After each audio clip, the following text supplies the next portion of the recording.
President Assad claims that some countries, particularly members of the US-led coalition, are not ready to accept the success of Palmyra's liberation. He was speaking to Sputnik news agency in his first international interview since ISIL was defeated in the ancient city. It's been 2 days since Palmyra was liberated, but a number of countries, some involved in fights against terror and who are members of the US-led coalition, haven't made their assessment. I want to be clear. I'm talking about regimes in France and the UK. They haven't made any comment yet. There are reasons for that. Firstly, the occupation of Palmyra by terrorists a year ago became evidence of the coalition's failure and a lack of seriousness in fighting terrorists, especially ISIL. The liberation of Palmyra took place with Russia's help. It's another factor that shows the lack of seriousness on behalf of Western countries. Well, Assad has criticised countries, including Britain, for failing to join forces against terrorism. And on Wednesday, the UK Foreign Secretary argued against closer collaboration with Moscow, claiming that Russia was a threat. I have no doubt that Russia is sincere in its desire to defeat Daesh in Iraq and Syria. We can't be working in partnership with a country one day and find that it is doing just exactly whatever it wants in flagrant breach of international norms and rules the next day.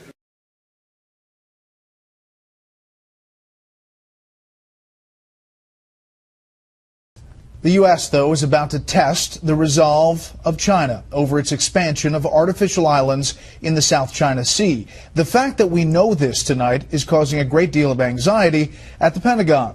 And that's not all they're worried about. National Security Correspondent Jennifer Griffin has that story tonight.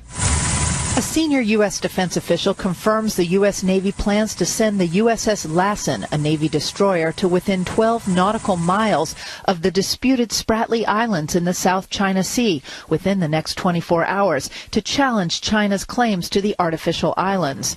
The USS Lassen is armed with Tomahawk missiles and is positioned to carry out the operation.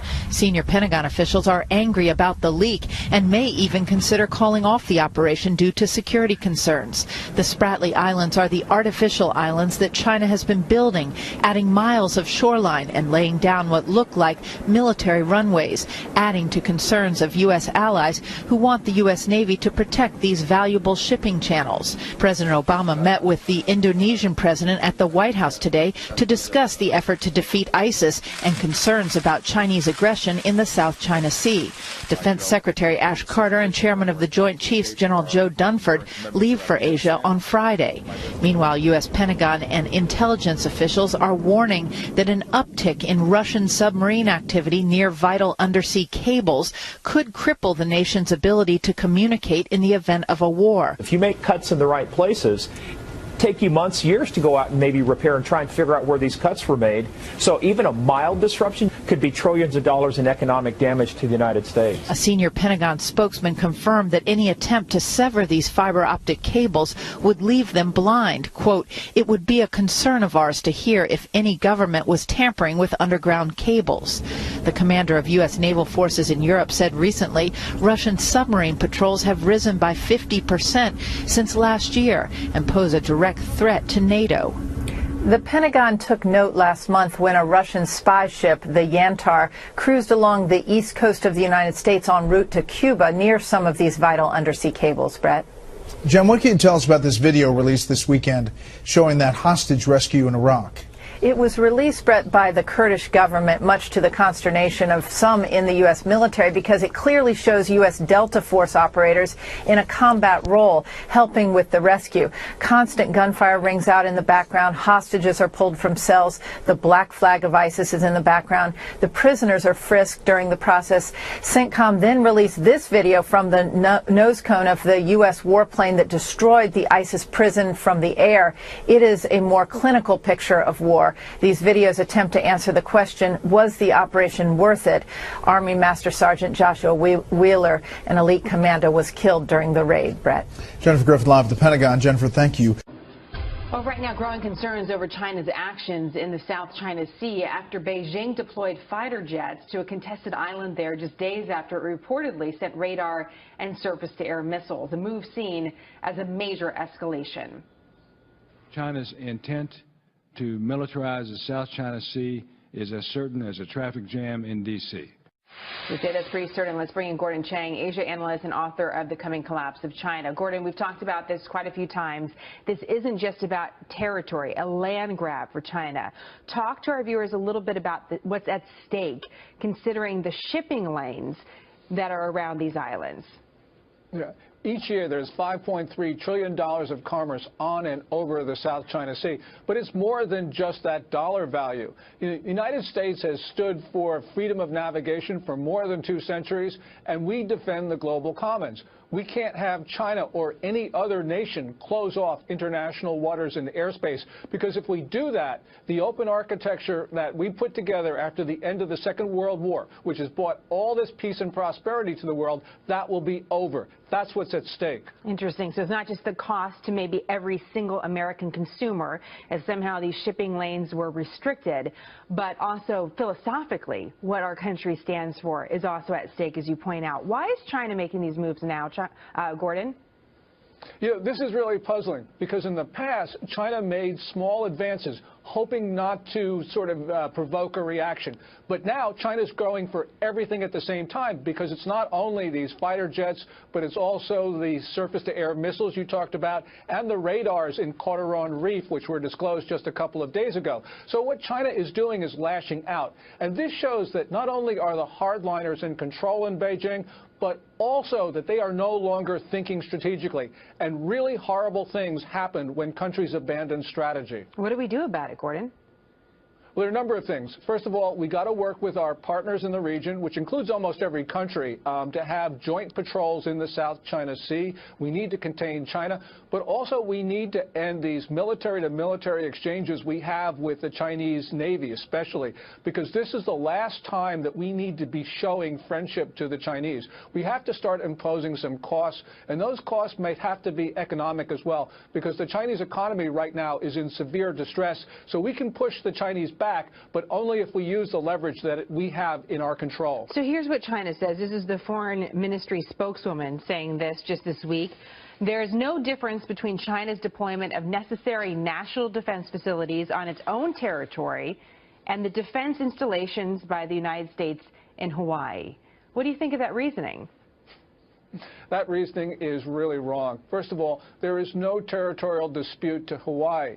But with regard to Woody Island, which is where these fighter jets have been deployed to, they're disputed by Vietnam and Taiwan. Also, with the other islands in the Spratlys, in the southern portion of the South China Sea, there you have about 6 or 7 claimants. You've got not only Taiwan and Vietnam, the Philippines, Brunei, Malaysia, Indonesia, Vietnam. So basically what you've got is a multinational dispute. So this is very different from Hawaii.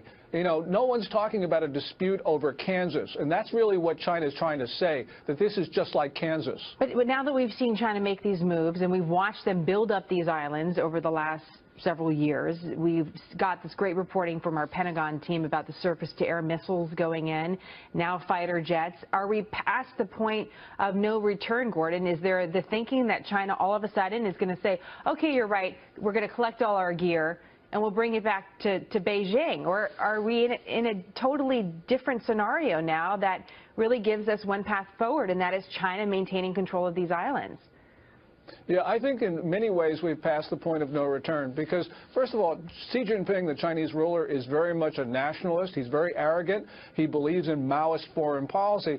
But even worse, we have the military now becoming much more powerful in the Chinese political system. You know, people say that Xi Jinping controls the military, but he relies upon them for the core of his political support. So they get to tell him what to do. And we've seen evidence of that in the East China Sea, where they declared an air defense identification zone in 2013. They're about to do the same thing in the South China Sea with all of these missiles and planes.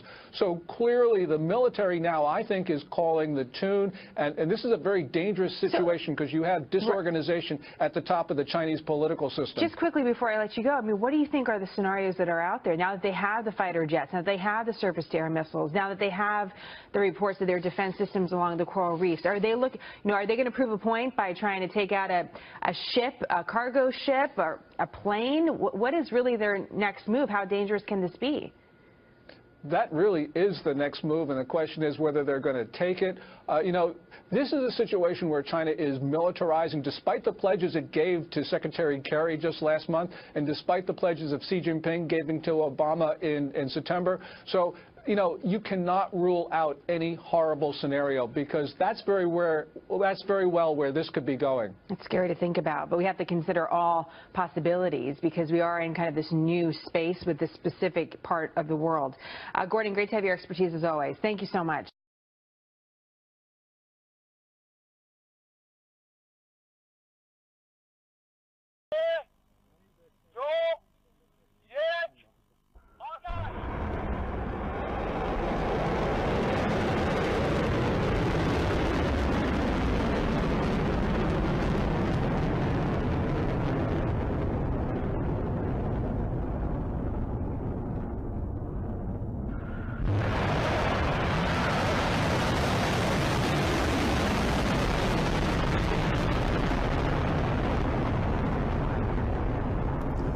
رزمایش موشکی اقتدار ولایت از چند روز گذشته در نقاط مختلف پهنه سرزمینی ایران اسلامی آغاز شده است. مرحله نهایی این رزمایش بامداد دیروز سه‌شنبه با شلیک موشک in fighting terrorists, especially ISIL. The liberation of Palmyra took place with Russia's help. It's another factor that shows the lack of seriousness on behalf of Western countries. Well, Assad has criticised countries, including Britain, for failing to join forces against terrorism.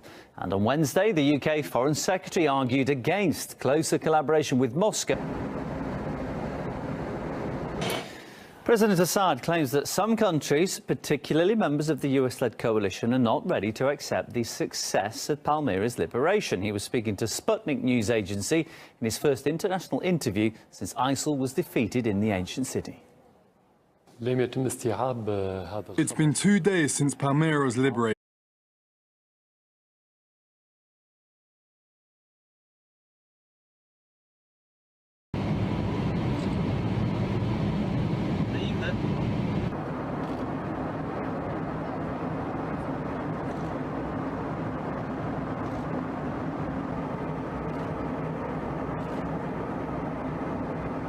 But a number of countries, some involved in fights against terror and who are members of the US-led coalition, haven't made their assessment. I want to be clear. I'm talking about regimes in France and the UK. They haven't made any comment yet. There are reasons for that. Firstly, the occupation of Palmyra by terrorists a year ago became evidence of the coalition's failure and a lack of seriousness.